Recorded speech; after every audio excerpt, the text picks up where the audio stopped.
नमस्कार मेरे प्रदेश के बेरोजगार छात्रों, मैं LK. Nishad, founder director bureaucrats. आज फिर मैं आपके सामने एक मुद्दे पर आया हूं क्योंकि आज छत्तीसगढ़ में जो मुद्दे आजकल गर्म हैं वो है एक आरक्षण, दूसरा क्या एग्ज़ाम होगा, तीसरा क्या वैकेंसी निकलेगी, और इन सब का बाप जो मुद्दा है वो है बेरोजगारी। अब आता हूं और आज मैं किन किन मुद्दों पर बात करूंगा। मैं पहले यह बता दूं आपको, मैं आरक्षण के विषय में भी बात करूंगा। मैं बताऊंगा आपको क्या आरक्षण विधेयक पर राज्यपाल हस्ताक्षर करेंगी, इसकी पूरी संभावनाएं मैं आपको आज समझा दूंगा। कुछ छात्रों ने कहा था पिछले वैकेंसी में जो है माननीय और महामहिम के चक्कर में मैं जो है थोड़ा सा इधर उधर बोल गया था, तो मैं वो स्पष्ट कर दूंगा, आज समझा दूंगा बिल्कुल कि क्या संभावनाएं हैं, क्या राज्यपाल हस्ताक्षर करेंगी या इसके बाद इस विधेयक पर क्या होने वाला है। ये क्या पीएससी की परीक्षा 13 फरवरी 2023 को होगी। छात्र मुझे मैसेज करके पूछ रहे हैं कि क्या होगा सर, 13 फरवरी का एग्ज़ाम होगा, इस पर बात करूंगा। क्या व्यापम की वैकेंसी निकलेगी, इस पर छात्र मुझे संपर्क कर रहे हैं, इस पर बात करूंगा। क्यों आरक्षण ज़रूरी है, इस पर भी मैं बात करूंगा। इसलिए क्योंकि मैं देख रहा हूं आरक्षण के मुद्दे पर छत्तीसगढ़ के हमारे युवा जो हैं ये आरक्षण के विषय पर विभाजित नज़र आ रहे हैं। कुछ वर्ग जो है आरक्षण के विरुद्ध हो रहे हैं, कुछ वर्ग आरक्षण के समर्थन में है, इस पर भी बात करूंगा। और क्या 50% से ज़्यादा आरक्षण सामाजिक अन्याय है या संवैधानिक है, इस पर भी बात करूंगा। ये संवैधानिक है या अवैधानिक है, इस पर भी बात करूंगा। इस पर भी बात करूंगा। अवैधानिक है, इस पर भी बात करूंगा। निष्पक्ष होकर बात करूंगा। मेरी बातों को मैं बहुत ये ज्वलंत मुद्दे पर बात करने आता हूं, तो इन मुद्दों को जो है आप समझने की कोशिश करें। और मूर्ख युवा जो है, जो फेसबुक यूनिवर्सिटी के हैं, व्हाट्सएप यूनिवर्सिटी के हैं, वो आपकी यदि समझ से परे है तो आप मेरे इस वीडियो से दूर रहें। देखिए, पहला मुद्दा, क्या आरक्षण विधेयक पर राज्यपाल हस्ताक्षर करेंगी, इसको मैं आपको ऐसे समझाता हूं बड़े ही सरल तरीके से। देखिए,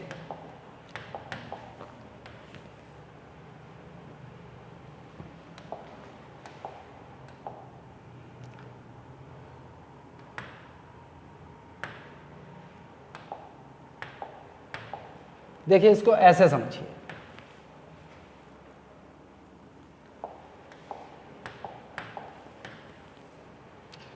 ये है हमारी संरचना। अब इसे भारत, थोड़ा तेज चलूंगा मैं, इसे आप भारत समझ लीजिए।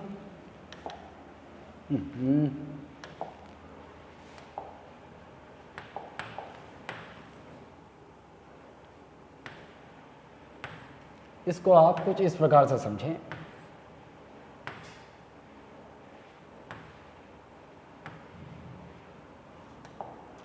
देखिए, ये जो बड़ा गोला है ये है भारत।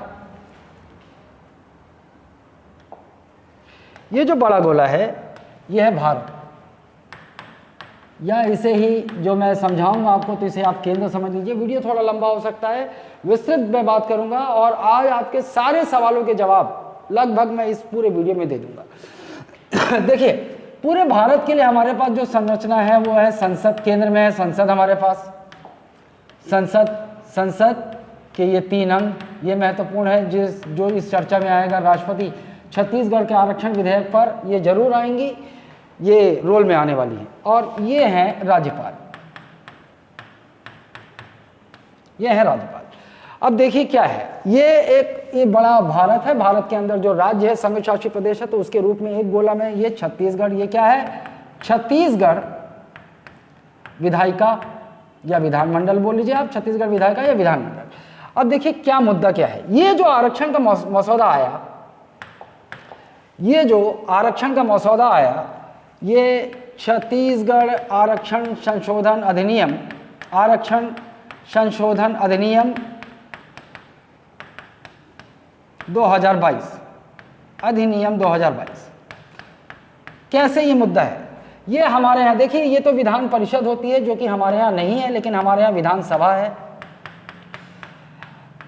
कांग्रेस सरकार ने इस विधेयक को यहां से पारित कर दिया। पारित करने के बाद ये विधेयक जो है ये पहुंचा है राज्यपाल के पास।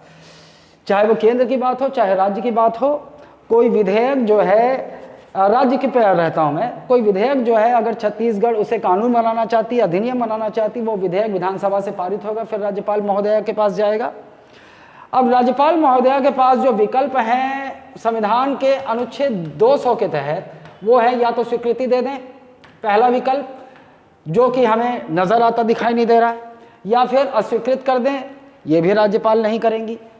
तीसरा, इसे पुनर्विचार के लिए लौटा दें, इसे पुनर्विचार के लिए विधानसभा को लौटा दें, तो फिर ये विधेयक यदि पुनर्विचार के लिए लौटाती हैं तो यहाँ पहुँच जाता है। अब सरकार की मंशा क्या होती है इस विधेयक पर, जो राज्यपाल का इस विधेयक के जिन मुद्दों पर टिप्पणी की है या जिन पर आपत्ति जताई है उसे संशोधित कर दे, या फिर उसी रूप में दोबारा फिर से ले जाए, और दोबारा फिर से ले जाती है और दोबारा फिर से विधानसभा पारित कर देता है, और ये फिर राज्यपाल महोदया के पास जाएगा। यदि राज्यपाल इस विकल्प का प्रयोग करते हैं, राज्यपाल महोदय के पास दोबारा पुनर्विचार के पश्चात विधानसभा द्वारा संशोधित रूप में या उसी रूप में पुनः पारित कर दिया गया, तो ये राज्यपाल के पास चला जाएगा।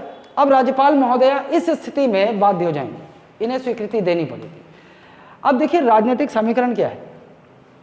राज्यपाल महोदया ये इस विकल्प का प्रयोग नहीं कर रही हैं। उन्होंने अभी हाल ही में आज अभी 1 घंटे पहले आया है, उन्होंने क्या कहा, उन्होंने कहा कि 58% छत्तीसगढ़ का आरक्षण जो अभी हाल ही में बिलासपुर हाईकोर्ट ने उसे असंवैधानिक करार दिया, तो किस प्रकार राज्य सरकार ये 76% जो आरक्षण संशोधन विधेयक ला रही है और किस प्रकार सरकार इसे हाईकोर्ट या सुप्रीम कोर्ट में डिफेंड कर पाएगी, क्योंकि ये मैटर तो ऑलरेडी सुप्रीम कोर्ट में है, सुप्रीम कोर्ट के जुरिस्डिक्शन में आ चुका है। तो फिर इस समय राज्यपाल महोदय ये वाकई है भी एक संवैधानिक प्रमुख होने के नाते जो है वो एक विधेयक को सिर्फ इसलिए हस्ताक्षर नहीं कर सकती कि इसमें आदिवासी महिला हैं और आदिवासी आरक्षण के विषय में बात हो रही है। वो मुद्दा ये नहीं है, मुद्दा ये है कि राज्यपाल महोदय एक मुद्दा कि अगर मैं इसे पारित भी कर दूं तो क्या ये न्यायालय में टिक पाएगा, और ये तर्क उनका बहुत ही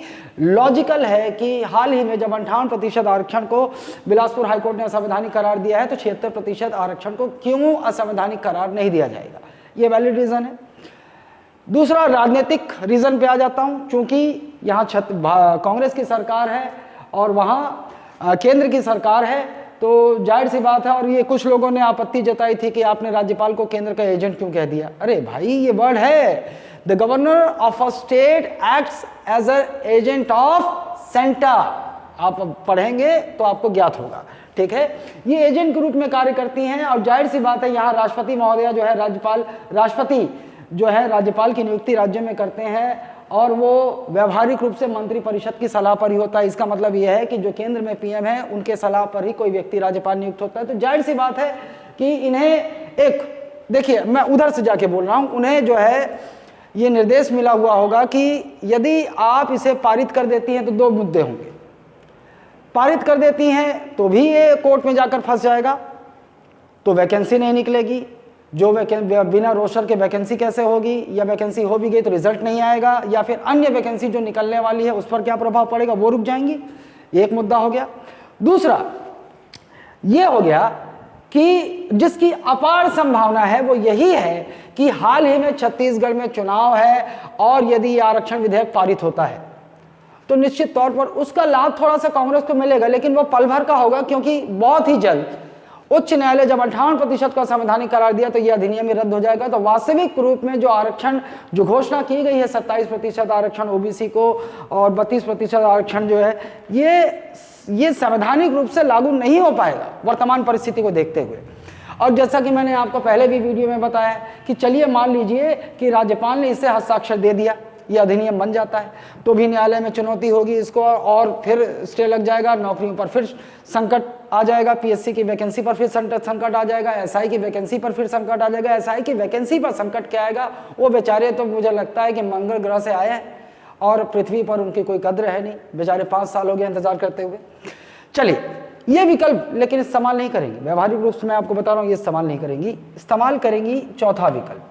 ये क्या करेंगी, इस छत्तीसगढ़ के आरक्षण संशोधन विधेयक को सुरक्षित या आरक्षित कर देंगे, सुरक्षित या आरक्षित कर देंगे। किसके लिए? राष्ट्रपति महोदय के लिए। राष्ट्रपति महोदया के पास फल चला जाएगा, द्रौपदी मुर्मू जी के पास, महामहिम राष्ट्रपति द्रौपदी मुर्मू जी के पास चला जाएगा। और जैसे ही राज्यपाल अनुसुईया उइके जी, माननीय अनुसुईया उइके जी इस आरक्षण संशोधन विधेयक को राष्ट्रपति के लिए आरक्षित कर देंगी, सुरक्षित कर देंगी, तो राज्यपाल महोदया का इस पर कोई कंट्रोल नहीं रह जाएगा, कोई अधिकार नहीं रह जाएगा। अब जो करेंगी राष्ट्रपति महोदय, और राष्ट्रपति महोदय को जो संवैधानिक उपबंध है जिसके अंतर्गत ये इस पर अपनी शक्तियों का प्रयोग कर सकती है, नंबर 1 वही स्वीकृति दे दे, तो राज्य का आरक्षण संशोधन अधिनियम बन जाएगा, ये विधेयक अधिनियम बन जाएगा। लेकिन फिर वही मुद्दा, न्यायालय में तो फिर भी इसे चुनौती दी जाएगी। और इंदिरा साहनी केस का 50% कैप वाला वो जो मुद्दा है वो आड़े आएगा, और सुप्रीम कोर्ट जो है बिल्कुल उसका हवाला देते हुए इस पर निर्णय लेगी। अच्छा, कुछ छात्र मुझे मैसेज कर रहे हैं कि ईडब्ल्यूएस आरक्षण जब 4% छत्तीसगढ़ ने लागू कर दिया तो ऑलरेडी 50% से ज़्यादा हो गया, या केंद्र सरकार ने 10% आर्थिक रूप से कमज़ोर सवर्णों को जारी कर दिया तो वैसे भी 50% का वो जो सीमा है उसका उल्लंघन हो चुका है। नहीं, जो 50% की जो सीमा जो इंदिरा साहनी केस में सर्वोच्च न्यायालय की पीठ ने लगाई है वो वास्तव में जातिगत आरक्षण को लेकर है। जातिगत ईडब्ल्यूएस आरक्षण जो है वो जो अनरिजर्व 50% था उसमें से 10% सवर्णों को दिया जाएगा। ठीक है, देखिए, चिट भी हमारा पट भी हमारा, ये तो नहीं चलेगा। इस प्रकार से भारत में सौहार्द की स्थिति कैसे बनी रहेगी? मैं मानता हूं आरक्षण जरूरी है, इस पर भी मैं बात करूंगा। मैं ये भी मानता हूं कि आरक्षण की एक सीमा होनी चाहिए, इस पर भी बात करूंगा। देखिए, तो राष्ट्रपति महोदय के पास गया, स्वीकृति दे दी, अधिनियम बन जाएगा, फिर भी न्यायालय में फंस जाएगा। या मान लीजिए उन्होंने निरस्त कर दिया तो ये अधिनियम बन नहीं पाएगा। और तीसरा विकल्प ये है कि वो भी पुनर्विचार के लिए लौटा सकती हैं। अगर इन्होंने भी पुनर्विचार के लिए लौटा दिया तो फिर वापस आएगा, फिर विधानसभा से पारित होगा, और फिर ये राष्ट्रपति महोदय, चूंकि राष्ट्रपति महोदया ने इस विधेयक को लौटाया था, राष्ट्रपति महोदय के पास जाएगा। लेकिन जैसा कि यहाँ हुआ कि पुनर्विचार के बाद दोबारा विधानसभा ने पारित कर दिया तो राज्यपाल को स्वीकृति देनी ही होगी, वो स्थिति राष्ट्रपति महोदया के साथ नहीं होगा। क्योंकि ये राज्य का विधेयक है, राज्यपाल ने आरक्षित किया है। राष्ट्रपति महोदया यदि इसे पुनर्विचार छत्तीसगढ़ विधायिका को पुनर्विचार के लिए लौटाती है और फिर से यदि ये पारित हो जाता है तब भी राष्ट्रपति महोदया बाध्य नहीं है, तब भी वो स्वीकृति या फिर इसे रिजेक्ट कर सकती हैं। मैंने आपको सारी संभावना बता दी। अब मैं आपको बताता हूं कि राज्यपाल महोदय ने जो तकनीकी खामियां जो बताई हैं, जो विधिक सलाह मांगी है, या फिर उन्होंने जो क्वांटिफाइबल डेटा मुख्यमंत्री साहब से मांगा है वो रिपोर्ट नहीं पहुंची है, और राज्यपाल महोदया जो है आश्वस्त नहीं हो रही कि इस अधिनियम पर हस्ताक्षर करें। लेकिन राजनीतिक समीकरण मैंने बता दिया है, वो भी एक कारण है कि यदि 76% आरक्षण को लागू कर दिया जाए, अपने हस्ताक्षर कर देते हैं, तो भी न्यायालय में सरकार अपना पक्ष किस प्रकार रखेगी, उसे कैसे जस्टिफाई करेगी, वो भी तब जब सरकार ने 58% आरक्षण को असंवैधानिक करार दे दिया है। आइए दूसरा मुद्दा,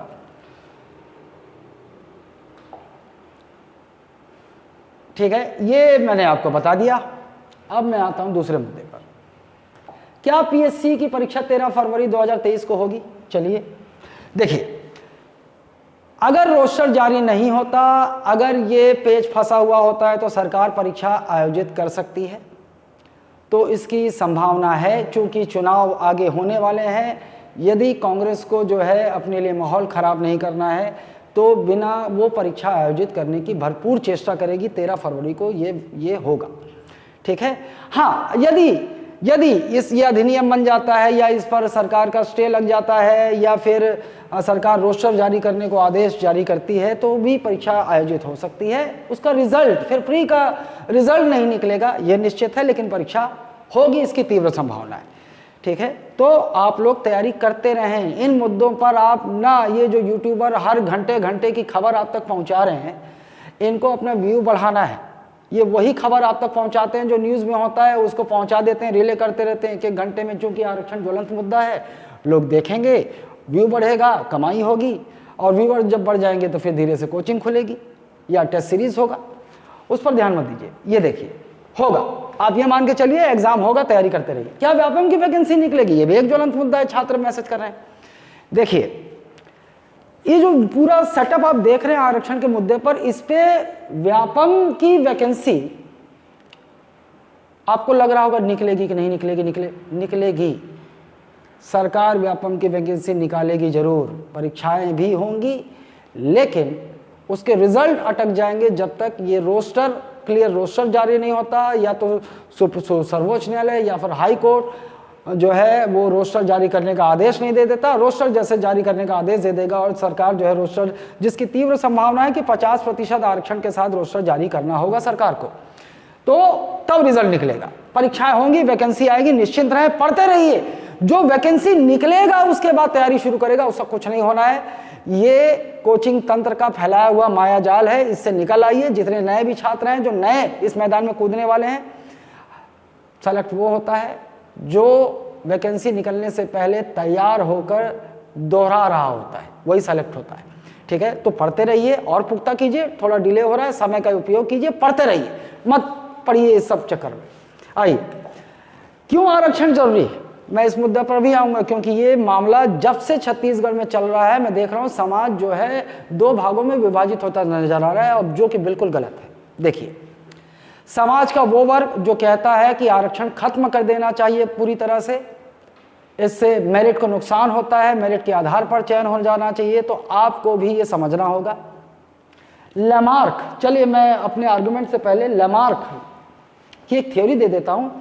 A blacksmith gets strong muscles from his work and his sons inherit those strong muscles. Lamarck की थ्योरी है कि अगर एक अच्छा डील डॉल वाला जो लोहार है या जो कोई वर्कर है, अगर उसके स्ट्रांग मसल्स हैं तो उसके पुत्र के भी स्ट्रांग मसल्स होंगे। बिल्कुल यही चीज़ यहाँ भी लागू होती है कि जिस वर्ग को हजारों सालों से शिक्षा से दूर रखा गया, या सामाजिक रूप से वो शोषित रहे, या फिर उनकी स्थिति दयनीय रही, चाहे जैसे भी, चाहे इस पृथ्वी के संसाधनों पर उनके अधिकार छीन लिए गए, और इस सत्य से हम भाग नहीं सकते। लंबे समय तक जिन्हें शिक्षा से दूर रखा जाए, लंबे समय तक जिन्हें जो डरे सहमे शोषित अपने आप को महसूस करे, क्या उनका 1000-2000 सालों तक बौद्धिक विकास हो पाएगा? जिनको शिक्षा मिली ही नहीं, क्या उनका विकास हो पाएगा? इससे क्या हम इनकार कर सकते हैं कि एक समय ऐसा था कि गलती से अगर कोई वेद रामायण का पाठ सुन ले तो उसके कानों में शीशा डाल दिया जाता था? तो इस तरह का डरा सहमा एक समुदाय जो हजारों वर्षों से शिक्षा से वंचित रहा, क्या उसका बौद्धिक विकास हो पाया है? देखिए, 95% वर्ग उस शोषित वर्ग के ऐसे हैं कि वो सामान्य वर्ग के साथ नहीं कंपीट कर पाएंगे। उस समाज का फिर स्वतंत्रता सेनानियों का जो उद्देश्य रहा, जो लक्ष्य रहा कि स्वतंत्र भारत में जो है ये इस सामाजिक विषमता को दूर किया जाएगा, तो वो कैसे पूरा होगा? संविधान का उद्देश्य कैसे पूरा होगा? सामाजिक समता स्थापित करना कैसे पूरा होगा? तो आरक्षण तो जरूरी है, समाज में उनका प्रतिनिधित्व लाने के लिए आरक्षण जरूरी है, बिल्कुल। और 50% आरक्षण जो है, मैं इसे तर्क सम्मत समझता हूं, बिल्कुल समझता हूं कि उन वर्गों को होना चाहिए। बस दिक्कत इस बात की है, दुख इस बात का है कि आरक्षण को इन राजनीतिज्ञों ने वोट बैंक की राजनीति बना दिया है। आरक्षण को जिस तरह से लागू करना था उस तरह से ये लागू नहीं हो रहा है, और इस पर वोट बैंक की राजनीति हो रही है। एक वर्ग जो उस शोषित वर्ग से उठ गया है, अफसर बन गया या अमीर हो गया है, केवल उसके बच्चे आगे बढ़ रहे हैं। आज भी समाज का वो शोषित वर्ग, वो अशिक्षित वर्ग, वो जो है वो मिजरेबल जिंदगी जीने के लिए दयनीय स्थिति में आज भी जंगलों में है, आज भी उसी परिस्थिति में पड़ा हुआ है। तो उस स्थिति को देखते हुए आरक्षण जरूरी है। बस जरूरत है ये आरक्षण की नीति में बदलाव करने की, और शायद इस मंच पे मैं ये भी कहना चाहूँगा कि सरकार को शायद इस पे एक परिवर्तन करना चाहिए कि जिस वंश में लगातार दो पीढ़ी जो है वो स्थायित्व पा चुकी है, आरक्षण का लाभ पा चुकी है, सामाजिक स्थिति, आर्थिक स्थिति उनकी सुदृढ़ हो चुकी है, उसके बाद क्रीमी लेयर लागू होना चाहिए। ये इसलिए कह रहा हूँ ताकि जो अब भी पिछड़े दबे कुचले जो इतने अति पिछड़े हैं उनको मौका मिले, और जिन्हें आरक्षण का लाभ मिलता है सरकार उन्हें एक सामाजिक दायित्व सौंपे कि उनकी जिम्मेदारी होगी कि तुम्हें आरक्षण मिला हुआ है, तुम आरक्षण का लाभ लेकर अगर ऐसी स्थिति में पहुंचे हो तो तुम्हारी जिम्मेदारी बनती कि कम से कम एक उस वंचित वर्ग के समुदाय से जंगलों से उठाकर या गांव के सुदूर गांव से उठाकर लेके तुम्हारी जिम्मेदारी है कि उसे वो आरक्षण का लाभ दिलवाए। लेकिन यहाँ मुद्दा क्या होता है, यहाँ आपस में ही जातियां बटी पड़ी हैं।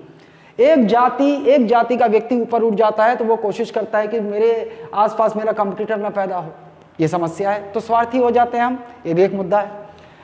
अच्छा, यही लैमार्क की इसी थ्योरी को मैंने आपसे ये कहा कि इन्होंने ये भी कहा कि लंबे समय तक शरीर के जिस अंग का प्रयोग इंसान करना बंद कर देता है वो समय के साथ विलुप्त होती जाती है। जैसे हमारी पूंछ हम सीधा खड़ा होना सीख गए तो हमारी पूंछ धीरे धीरे विलुप्त हो गई क्योंकि इसका इस्तेमाल बंद हो गया। उसी प्रकार जिन वर्गों को हजारों सब वर्षों तक अशिक्षित रहे, शोषित रहे, दयनीय उनके मानवीय अधिकार छीने गए, दयनीय स्थिति में रहे, उनसे आप समानता का आप एक्सेप्शन छोड़ दीजिए 1-2%, तो उनको छोड़कर आप उम्मीद नहीं कर सकते। उन्हें समाज में उनके अधिकार देने के लिए जो हजारों वर्षों से जो जिनसे वो वंचित रहे वो अधिकार देने के लिए आरक्षण जरूरी तो है, ज़रूरत है इसके क्रियान्वयन में बदलाव की। इधर अब इस मुद्दे पे आता हूं, क्या 50% से ज़्यादा आरक्षण सामाजिक अन्याय है? मुझे लगता है, मुझे लगता है। देखिए, इसलिए नहीं बोल रहा हूं कि सवर्ण जो है पूरे देश भर में अगर 23% या 25% हैं तो इनकी जनसंख्या का अनुपात में आज भी इन्हें नौकरी मिल ही जाती है। हाँ, निश्चित तौर पर मिल ही जाती है नौकरी इतनी। लेकिन होता क्या है, देखिए 50% की व्यवस्था में क्या प्रॉब्लम हो रही है, ये समझ लीजिए। अनरिजर्व्ड है और यह है रिजर्व। इसमें SC, ST, OBC हैं, ठीक, 100 पद निकले मान लीजिए। चलिए 50% की व्यवस्था में 50% तो इन्हीं वर्ग के लिए जाएंगे।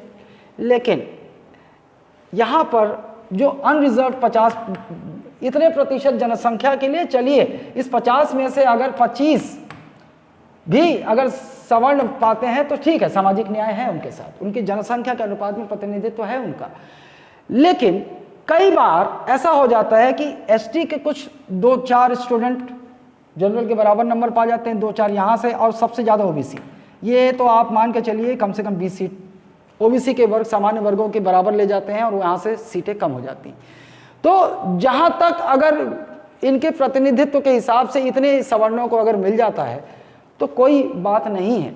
लेकिन हम इस बात की भी दुहाई तो नहीं दे सकते कि हजारों वर्षों तक जो है जिस वर्ग ने शोषित किया है, कि उस वर्ग को जो नई पीढ़ियां आ रही हैं वो भी जो है वो उसको ताक पे रखकर मेरिट को, अब आप खुद सोचिए कि एक शिक्षक, पहले ऐसा होता था और कई ऐसे इस यहाँ से कई ऐसे छात्र जो है उन नौकरी में पहुंचते हैं जिसके वो लायक नहीं है और उस नौकरी के साथ बिल्कुल भी जस्टिफाई नहीं कर सकते। मेरा मानना है कि एक मिनिमम कट ऑफ भी यहाँ पर तय होना चाहिए एग्जामों में, परीक्षाओं में।